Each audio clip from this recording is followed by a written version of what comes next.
The massive ship hung in space like a dead whale, its dark hull stretching for miles in every direction. Inside the Void Sphere, the most powerful vessel in the known galaxy, 12 different alien species had gathered for what they hoped would be the last meeting about the human problem. Commander Jake Morrison sat alone in the middle of the great chamber, looking small and fragile compared to the towering aliens around him. The 45-year-old human had short gray hair and deep lines around his eyes that spoke of too many battles and too little sleep. His blue uniform was simple compared to the elaborate robes and armor worn by the alien delegates, but he sat straight and calm as if he owned the room. Chancellor Vexton floated above the assembly on a platform of pure energy, his tentacles moving in slow patterns that showed his age and authority. The Zerathi had been keeping peace in the galaxy for over 3,000 years, and his species was older than most stars. When he spoke, his voice carried the weight of centuries. We gather today because humanity has become a threat to galactic peace, Vexton announced, his words translated into dozens of languages simultaneously. In less than 50 years, they have spread across the outer rim like a plague, taking resources that belong to others and ignoring the customs that have kept our worlds safe for millennia. Morrison shifted slightly in his chair but said nothing. He had been through this before in smaller meetings, but never with all 12 species present at once. The chamber was a mixture of different atmospheres, gravity fields, and lighting that made his head swim, but he kept his face blank. The first to speak was War Admiral Vexkal of the Krathri Collective. The insectoid alien stood nearly 8 feet tall, with 6 arms and a face that looked like it had been carved from black stone. His species had been warriors for longer than humans had existed, and his voice buzzed with barely controlled anger. The humans have stripped 3 of our sacred asteroid fields bare. Vexkal clicked, his mandibles snapping with each word. These rocks contained the eggs of our ancestors, laid down over 10,000 years ago. The humans took them and crushed them into metal for their ships. This is not just theft, it is sacrilege. Morrison finally spoke, his voice steady and clear. The asteroid fields were marked as uninhabited on all galactic charts. We followed proper survey protocols and found no signs of life, artificial or otherwise. If your people had claims to those systems, they should have been filed with the Galactic Registry. Our claims go back 10,000 years, Vexkal snarled. We do not need to file papers with bureaucrats to prove what has always been ours. The next speaker was Yelenara, a representative of the Nelari Consortium. Her species existed as pure energy most of the time, but she had taken a roughly humanoid form for the meeting. Her voice sounded like wind chimes in a gentle breeze. The humans have built colonies in the Theta Nebula, she said, her form flickering with distress. Their industrial processes are releasing chemicals that poison the gas clouds where our young are born. Already, we have lost an entire generation in the affected areas. They are destroying our children before they can even form consciousness. Morrison turned to face her, his expression softening slightly. We were not aware that the Nelari used those gas clouds for reproduction. Our colonies can be relocated or fitted with better filtration systems. We have no desire to harm your people, but you will not leave, Yelenara replied. You will make changes that may or may not work, and if they fail, more of our children will die. Why should we trust you with their lives? The third complaint came from Zarthan, a Zephyrian whose crystalline body rang like a bell with each movement. His species communicated through harmonics, and human music had apparently been causing problems. Human audio transmissions are shattering. Our young, he chimed, his voice creating complex harmonies that made Morrison's ears ache. Your music, your voices, your machinery, all of it operates on frequencies that are lethal to Zephyrian children. We have had to abandon 12 worlds because of human radio signals. Morrison frowned. We had no idea our communications were harmful. We can adjust our transmission frequencies or use directional arrays to avoid Zephyrian space. Again, you offer solutions that may or may not work, Chancellor Vexton interrupted. The pattern is clear. Humanity expands without concern for others, causes damage, and then promises to fix problems they should have prevented. This is not how civilized species behave. The meeting continued for hours, with each species presenting their grievances. The Metherians complained about human mining operations disturbing their underground cities. The Vorthan accused humans of hunting their sacred sky whales. The Kellari claimed that human terraforming was destroying ecosystems that had existed for millions of years. Through it all, Morrison listened and responded calmly, offering solutions and explanations, but never apologizing for humanity's expansion. The aliens grew more frustrated with each exchange, expecting the human to show submission or fear in the face of their overwhelming power. Finally, Chancellor Vexton called for silence. The ancient aliens' tentacles had stopped their graceful movements and now hung still in the air, a sign that he had reached a decision. "Commander Morrison," he said, his voice carrying the authority of 3 millennia of galactic leadership. "The Galactic Council has reached a unanimous decision. Humanity has 30 standard days to withdraw from all disputed territories. This includes the Theta Nebula colonies, the Kratheri asteroid fields, the Zephyrian border systems, and 17 other locations detailed in this document." A holographic display appeared in front of Morrison, showing a list of star systems and colonies. His eyes widened as he read the names. These were not just remote mining outposts or research stations. Some of these were major colonies with millions of human inhabitants. "If humanity fails to comply," Vexton continued, "the Galactic Defense Fleet will enforce this decision. We have 847 vessels from 12 different species ready to ensure galactic peace is maintained. We expect humanity to respond with your full fleet for negotiations, as is traditional when facing such circumstances." Morrison stood slowly, his chair making a soft hiss as it adjusted to his movement. He looked around the chamber at the assembled aliens, each representing a civilization older and more advanced than his own. He could feel their expectation, their certainty that humanity would bow to their superior numbers and technology. "I will relay your message to Earth Command," he said simply. "We will send our response within the specified time frame." The aliens exchanged glances, their various forms of communication creating a subtle buzz of confusion. Surely the human understood the gravity of the situation. The combined might of the Galactic Defense Fleet had never been assembled against a single species before. It was a show of force that should have brought any reasonable civilization to immediate surrender, but Morrison simply nodded politely to Chancellor Vexton and walked toward the exit. His footsteps echoed in the vast chamber, the only sound in the sudden silence as the airlock sealed behind him. The alien delegates began to murmur among themselves. Some thought the human was in shock, unable to process the reality of facing 847 warships. Others believed he was buying time, hoping to find some diplomatic solution that would save face for his species. None of them considered the possibility that humanity might have something up their sleeve. The emergency meeting room deep inside Earth Command buzzed with tension as Admiral Lisa Carter reviewed the holographic display for the 3rd time. The 52-year-old woman had steel gray hair pulled back in a tight bun and eyes that had seen many battles to count. Her uniform was crisp and spotless, but her knuckles were white as she gripped the edge of the table. "They want us to abandon colonies where millions of humans have built their lives," she said, her voice cold as the vacuum of space. "Colonies we established in unclaimed systems, following every single galactic treaty to the letter." "Commander." Jake Morrison sat across from her, still wearing his dress uniform from the council meeting. He looked tired and his shoulders sagged under the weight of delivering such devastating news. The journey back from the Void Sphere had taken 3 days, and he had spent every hour of it thinking about the faces of the colonists who would have to leave their homes. "They were very clear about the timeline," Morrison said quietly. 30 days to complete full withdrawal, or they send the fleet, all 847 ships.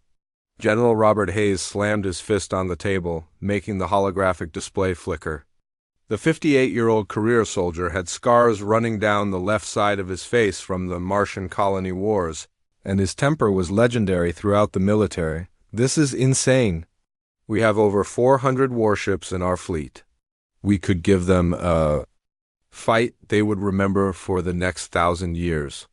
And lose, Admiral Carter replied flatly. Their technology is more advanced than ours in most areas. Their ships are bigger, their shields are stronger, and they have centuries of experience. Fighting together. A direct confrontation would be suicide. The room fell silent except for the soft hum of the air recyclers. Around the table sat the most powerful military leaders in human space, and every one of them knew the Admiral was right. Humanity had grown strong and spread far in just 50 years, but they were still the newcomers in a galaxy full of ancient civilizations. Dr. Helen Brooks, the head of the science division, cleared her throat. The 48-year-old woman had been studying alien technology for over 2 decades, and her insights had helped humanity develop many of their current systems. There might be another option, she said carefully. We have been working on some experimental projects that could level the playing field. What kind of projects? Carter asked. The Retribution, Brooks replied. Captain Rodriguez has been testing systems that incorporate technology from every alien species we have encountered. If the reports are accurate, that ship might be more dangerous than anything the galaxy has seen before. Captain Danny Rodriguez looked up from his tablet, his dark eyes serious. The 38-year-old officer had been handpicked to command humanity's most advanced warship, and he had spent the last 6 months pushing both the ship and his crew to their limits. The Retribution is still experimental, he said cautiously. We have only run simulations and training exercises. We have never faced real combat, but the simulations showed promise. Carter pressed. Rodriguez nodded slowly. More than promise. The AI system we call Oracle can process combat data faster than any living being. The quantum torpedoes can punch through shields that would stop our regular weapons. The plasma lance arrays can cut through the heaviest armor. And the adaptive shielding can neutralize most energy weapons. Most? General Hayes asked. We have never tested it against Zirithi phase cannons or Crathery plasma bombs, Rodriguez admitted. But the computer models suggest it should work. Admiral Carter stood and began pacing around the room, her mind working through the possibilities. She had built her career on taking calculated risks, and this felt like the biggest gamble of her life. What is the crew complement of the Retribution? 200 officers and enlisted personnel, Rodriguez answered. All volunteers, all trained on the new systems. And you believe one ship could make a difference against 847? Rodriguez was quiet for a long moment. Admiral, I believe one ship might be enough. The room erupted in protests and arguments. General Hayes called it madness. Dr. Brooks worried about the untested technology. Commander Morrison pointed out that sending one ship would look like either surrender or suicide to the aliens, but Admiral Carter held up her hand for silence. If we send the fleet, they will call it an invasion. If we send one ship, we are either surrendering or making a statement. Let me ask you this, Captain Rodriguez. If you had to face that alien fleet tomorrow, what would you need? A good crew, a full weapons load, and the element of surprise? Rodriguez replied without hesitation. The element of surprise? They expect us to fight like a traditional fleet? With formations and tactics that have not changed in centuries, the Retribution was designed to fight differently.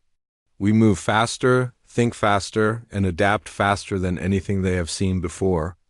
Carter stopped pacing and turned to face the group. Here is what we are going to do. Captain Rodriguez will take the Retribution to the meeting point. One ship, one crew, one chance to show the galaxy what humanity can do when we are pushed too far. Admiral, General Hayes protested, this is insane. We would be throwing away our best ship and our best crew. No, Carter replied firmly. We would be showing them that humanity does not need 400 ships to make our point. We need one ship with the right crew and the right attitude. Dr. Brooks leaned forward. What if the technology fails? What if the experimental systems do not work as designed? Then we fight with what we have, Rodriguez said simply. My crew knew this was a dangerous assignment when they signed up. We are not going there to die, but we are not going there to run away either. Admiral Carter nodded approvingly. Captain, you have 2 weeks to prepare your ship and crew. I want every system tested, every weapon calibrated, and every crew member ready for the fight of their lives. What about the colonies? Morrison asked. What do we tell the millions of people who are waiting to hear if they need to abandon their homes? We tell them the truth, Carter said. We tell them that humanity has never backed down from a fight, and we are not going to start now. We tell them that one ship is going to represent everything we stand for, and that ship is going to make sure they can stay in their homes. The meeting continued for another hour, working out the details of the plan. The Retribution would depart in 10 days, giving Rodriguez time to make final preparations. The rest of the fleet would remain on high alert, ready to respond if the mission failed. As the officers filed out of the room, Admiral Carter caught Rodriguez by the arm. Captain, I need to ask you something, and I need an honest answer. Do you really believe you can win? Rodriguez looked her in the eye. Admiral, I believe we can surprise them. And sometimes in war, surprise is enough. Carter watched him go, then turned back to the holographic display showing the locations of the disputed colonies.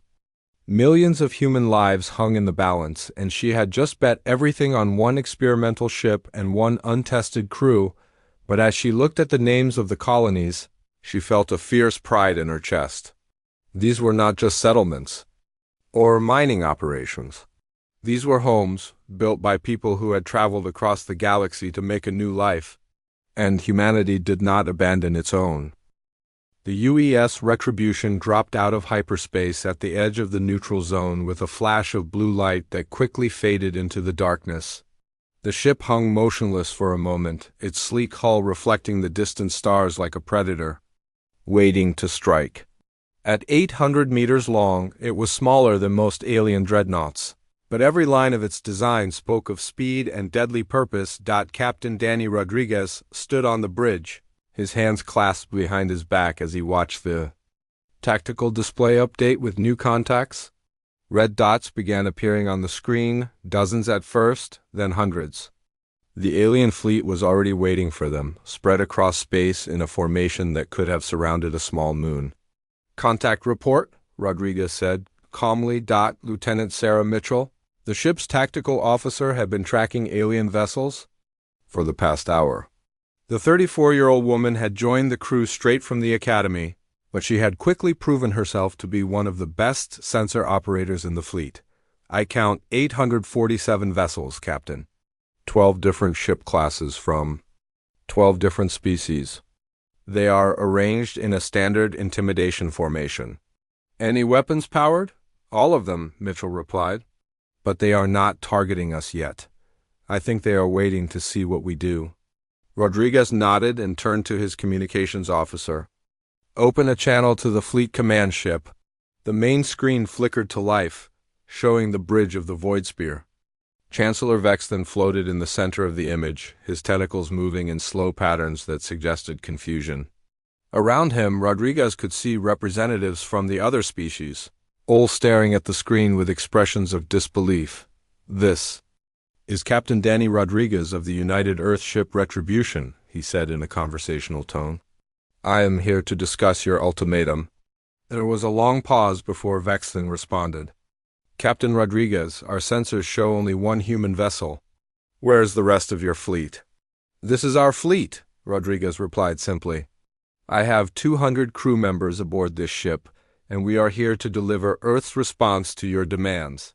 The alien leaders began talking among themselves, their various forms of communication creating a buzz of confusion that carried over the audio feed. Rodriguez could see War Admiral Vexkal gesturing wildly with his 6 arms, while the crystalline Zephyrian representative was ringing like an angry bell. Human vessel, came a new voice as Vexkal pushed forward to dominate the screen. You are outnumbered 847 to 1. Your ship is smaller than our escort vessels. Surrender now, and your species will be granted protectorate status under Galactic Council supervision. Rodriguez allowed himself a small smile. That is very generous of you, War Admiral, but I am afraid we will have to decline. We are here to deliver Earth's answer to your ultimatum. And what is that answer? Vexton asked. No, Rodriguez said. Simply, we will not abandon our colonies. We will not withdraw from systems we have legally claimed. And we will not bow to threats from anyone, no matter how many ships they bring. The alien fleet began to move, the larger vessels taking positions that would allow them to bring their main weapons to bear. Rodriguez watched the tactical display with interest, noting how the different species maintained their traditional formations even when working together. You realize this is madness, Vexton said, his voice carrying a note of something that might have been concern. We do not wish to destroy your species, but we cannot allow this defiance to stand. 1. Ship cannot hope to survive against our combined firepower. Maybe not, Rodriguez agreed. But I have a question for you, Chancellor. In all your years of keeping galactic peace, have you ever fought humans before? No, Vexton admitted. Your species is new to the galaxy.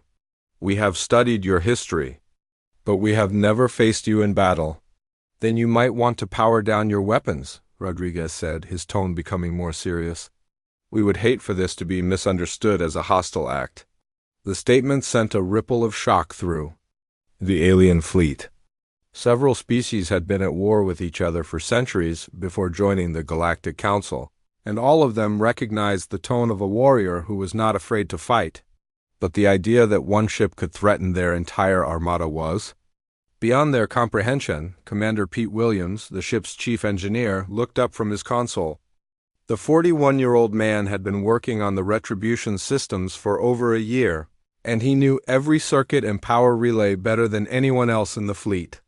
Captain, all systems are green. Oracle is online and tracking 847 targets. Weapons are charged and ready. Thank you, Commander, Rodriguez replied. Tactical, what is our status? The alien fleet is moving into an encirclement pattern, Mitchell reported. They are trying to surround us so we cannot escape. Estimated time until they complete the formation is 4 minutes. Rodriguez nodded and turned back to the communication screen. Chancellor, I am going to give you one more chance to reconsider. We came here to talk, not to fight. But if you insist on using force, we will defend ourselves. Defend yourselves? Vexcall laughed, the sound like grinding metal. One ship against 847? You are either completely insane or you know something. We do not. We know exactly what we are doing, Rodriguez replied. The question is, do you? The alien leaders began arguing among themselves again, their voices rising as they debated what to do about the stubborn humans. Some wanted to open fire immediately, while others urged caution. The humans had surprised them by sending only one ship, and now they were refusing to surrender despite impossible odds. Dr. Amy Foster, the ship's science officer, monitored the alien communications from her station. The 39-year-old woman had spent years studying alien languages and cultures, and she could understand enough of their chatter to know they were confused and growing frustrated. Captain, she said quietly, they are not sure what to make of us. Some of them think we are bluffing. Others think we have some kind of secret weapon. The Krathri want to attack, but the Zirathi are urging patience. How long before they make a decision? Rodriguez asked. Not long, Foster replied. The Krathri are not known for their patience.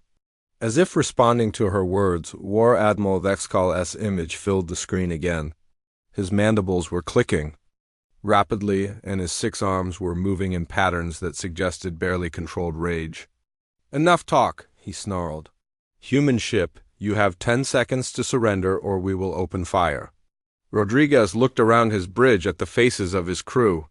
They were young and old, experienced veterans and fresh academy graduates, but they all shared the same expression of calm determination. These were people who had volunteered for the most dangerous assignment in human space, and they were ready to prove that humanity would not be pushed around. War Admiral, Rodriguez said, his voice carrying across space to 847 alien vessels. If you fire on this ship, you will be starting a war that will change the galaxy forever. Are you sure that is what you want?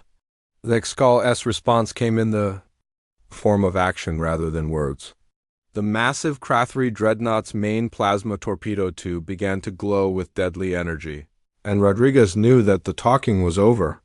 All hands, this is the captain, he announced over the ship's intercom. We are about to show the galaxy what humans can do when we are pushed too far. Hold on to something. The first plasma torpedo streaked across space like a miniature star, its brilliant orange light casting shadows across the hulls of nearby ships. War Admiral Vexcal had fired without waiting for orders, his Krathri pride overriding any tactical considerations. The massive energy weapon carried enough power to vaporize a city, and it was aimed directly at the Retribution's bridge. Captain. Rodriguez watched the torpedo approach on the tactical display, his expression calm as death. Around him, his crew worked with practiced efficiency, their hands dancing over controls that most of the galaxy had never seen before. The bridge was eerily quiet except for the soft hum of the ship's systems and the occasional beep of a console. Incoming torpedo, Captain, Lieutenant Mitchell reported, her voice steady despite the fact that certain death was racing toward them. Impact in 15 seconds. Activate adaptive shielding, Rodriguez ordered. Let Oracle handle the targeting. The Retribution's experimental defensive system came online with a sound like singing crystal. The ship's hull began to shimmer with an energy field that seemed to bend light around it, creating a rainbow effect that made the vessel look like it was made of liquid metal. The plasma torpedo struck the shields and simply stopped, hanging in space for a moment before dissolving into harmless particles. Silence fell over the communications channel as 847 alien ships tried to process what they had just witnessed. The Krathri plasma torpedo was one of the most powerful weapons in the galaxy, capable of punching through any known shield technology. But the human ship had absorbed it like it was nothing more than a flashlight beam. Impossible, Dexcal whispered, his mandibles clicking in disbelief. That was a warning shot, right? Rodriguez asked over the open channel, his tone conversational. Because if we are shooting now, I need to know. The War Admiral's response came in the form of rage. His ship's weapon systems powered up to full capacity, and he began broadcasting orders to the rest of the fleet. All vessels, open fire. Destroy that ship. The alien armada erupted in a display of firepower that could have cracked a planet.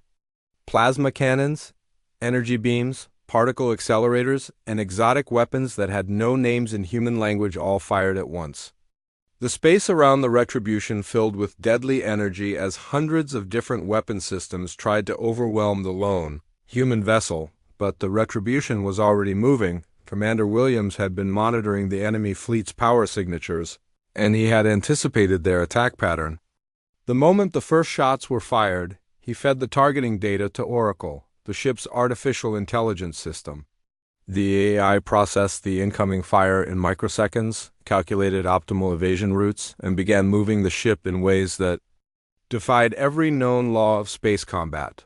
The Retribution twisted and rolled through the weapon fire like a dancer, its hull barely avoiding energy beams that would have turned it into scrap metal.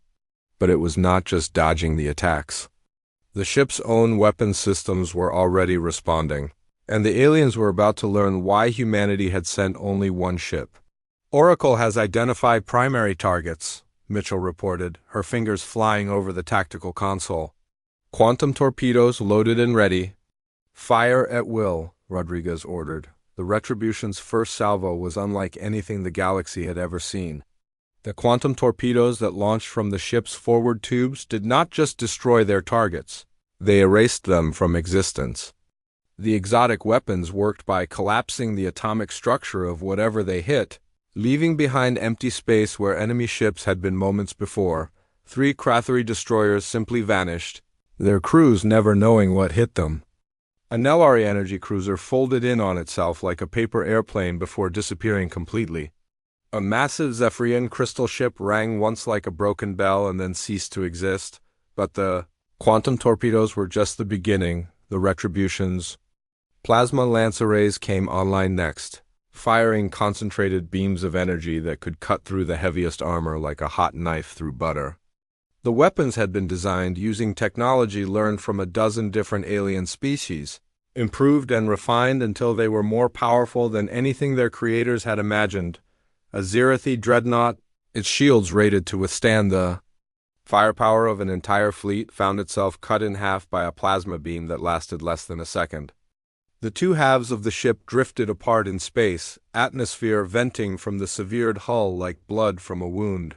"They are trying to surround us," Mitchell reported, her voice carrying a note of excitement. "But they are not accounting for our speed." The Retribution was moving faster than any ship its size should have been able to move.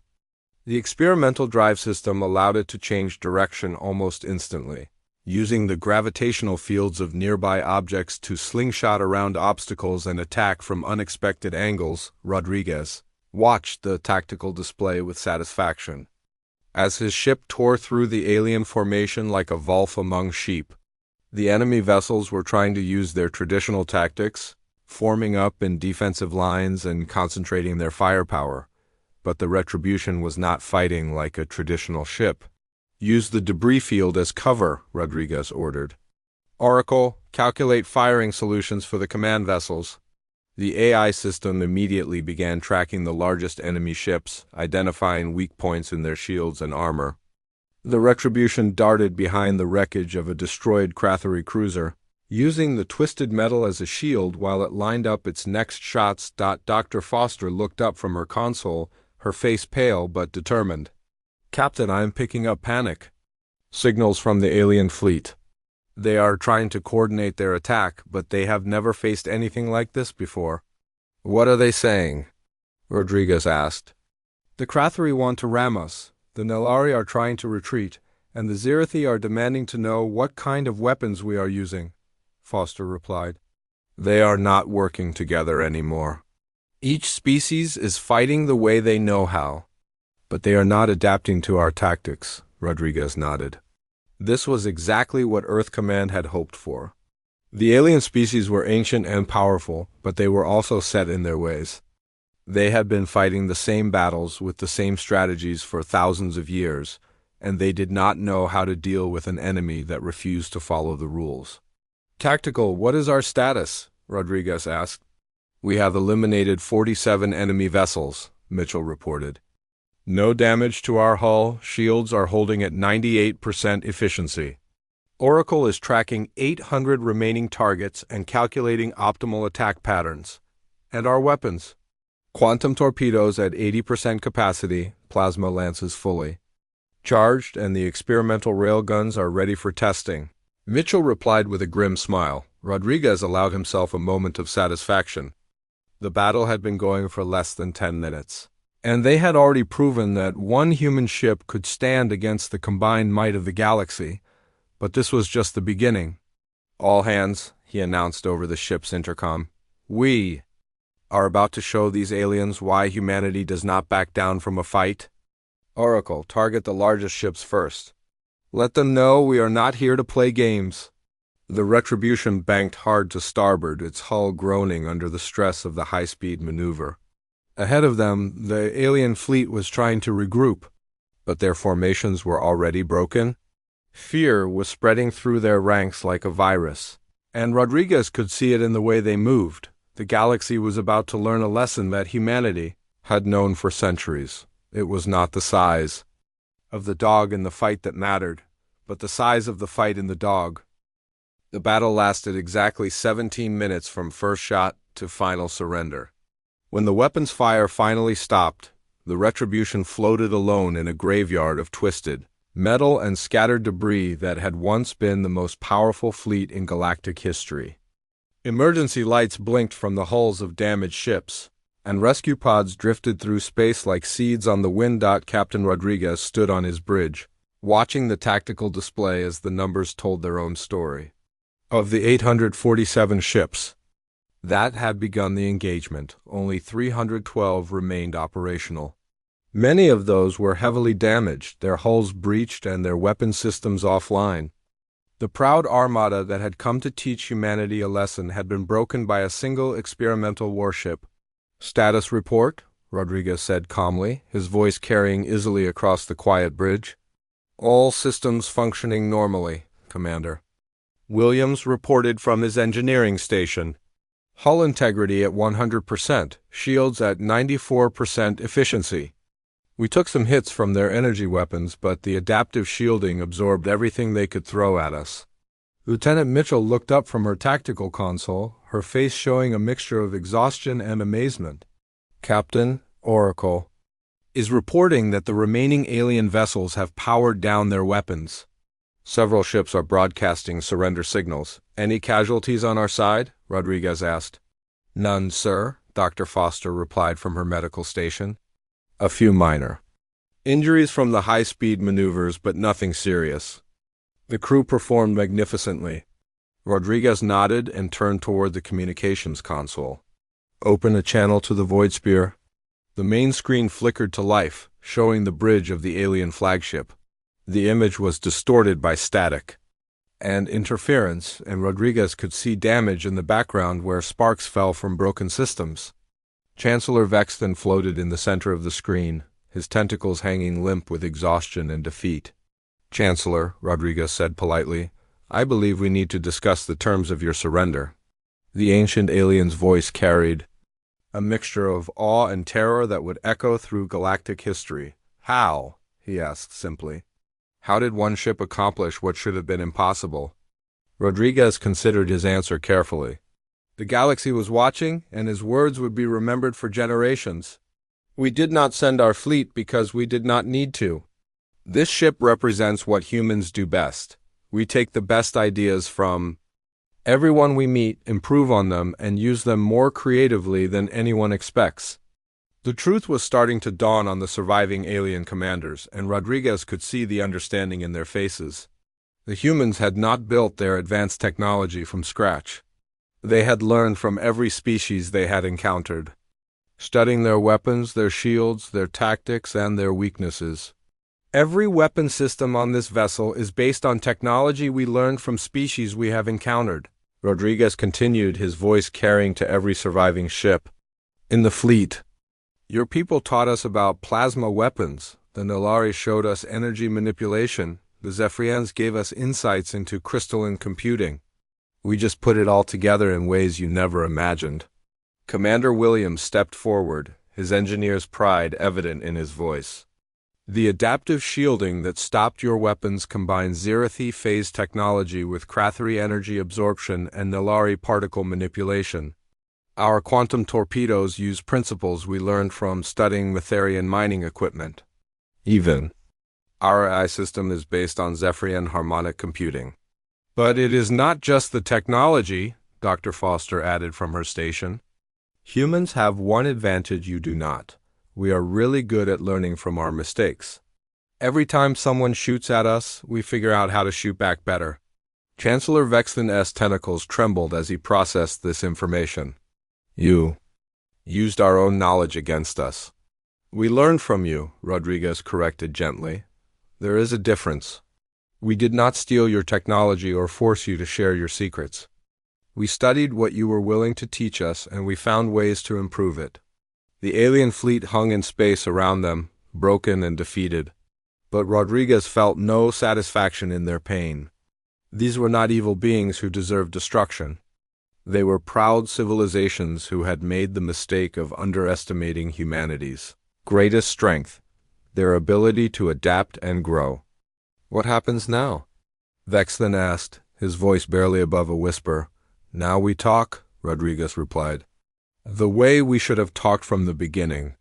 Earth Command sent me here with full authority to negotiate a peaceful solution to our differences. You could destroy us all, War Admiral Vexcall interrupted, his image appearing on a smaller screen. The Krathari ship was heavily damaged, but he was still alive. Why offer mercy to those who threatened your colonies? Because we do not want to rule the galaxy, Rodriguez answered honestly. We want to be part of it. We want to trade with you, learn from you, and explore the universe together. But we will not be bullied or forced to abandon our homes. And the next hour was spent in careful negotiation. The Galactic Council formally withdrew their ultimatum, acknowledging that humanity had the right to maintain their colonies in unclaimed systems. In return, Earth agreed to establish joint commissions with affected species to address environmental concerns and cultural conflicts. The Kratheri would help design new mining techniques that would preserve their ancestral sites. The Nilari would work with human engineers to develop filtration systems that would protect their breeding grounds. The Zephyrians would assist in creating communication protocols that would not harm their young. This could be the beginning of a new age, Vexton said as the negotiations concluded. An age where species work together instead of simply coexisting. Rodriguez smiled. That is what we hoped for when we first reached for the stars. We knew we would find other intelligences out there, and we wanted to be friends, not enemies. As the alien fleet began to disperse, many ships staying behind to assist with rescue operations, Rodriguez turned to his crew. Ladies and gentlemen, you have just made history. The galaxy will remember this day as the moment humanity proved it belonged among the stars. The journey back to Earth took 3 days, and Rodriguez spent much of that time writing his report.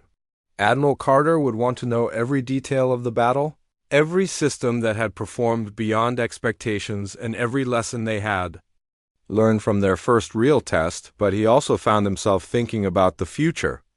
The galaxy was vast and full of wonders that humanity had barely begun to explore. There would be other challenges, other species to meet, and other conflicts to resolve. But now they had proven that they could hold their own against anyone. The Retribution dropped out of hyperspace near Earth's moon, its hull scarred but intact. The ship that had left as an experiment returned as a legend, carrying news that would change humanity's place in the galaxy forever. Admiral Carter was waiting for them in the docking bay, along with half the Earth Defense Council. As Rodriguez walked down the gangway, she stepped forward to greet him. "Captain," she said formally, "report." Rodriguez smiled and handed her a datapad containing the full details of the mission. "Mission accomplished, Admiral. The colonies are safe, the galaxy knows what we are capable of, and I believe we have made some new friends." Carter reviewed the datapad quickly, her eyebrows rising as she read the casualty figures. No human losses and 535 alien ships destroyed or disabled. "Captain, this is beyond our most optimistic projections." "The crew performed magnificently," Rodriguez replied, "and the galaxy learned an important lesson about humanity, which is that we are very good students and we always do our homework." The story of the Retribution spread across human space within hours and across the galaxy within days. Military academies began studying human tactics, and diplomatic corps started learning human languages. The age of human isolation was over, replaced by an era of cooperation and mutual respect. And in the deepest archives of the Galactic Council, a new entry was made in the official records. When dealing with humans, remember that they learn quickly. Adapt faster and never give up. It is better to have them as friends than enemies.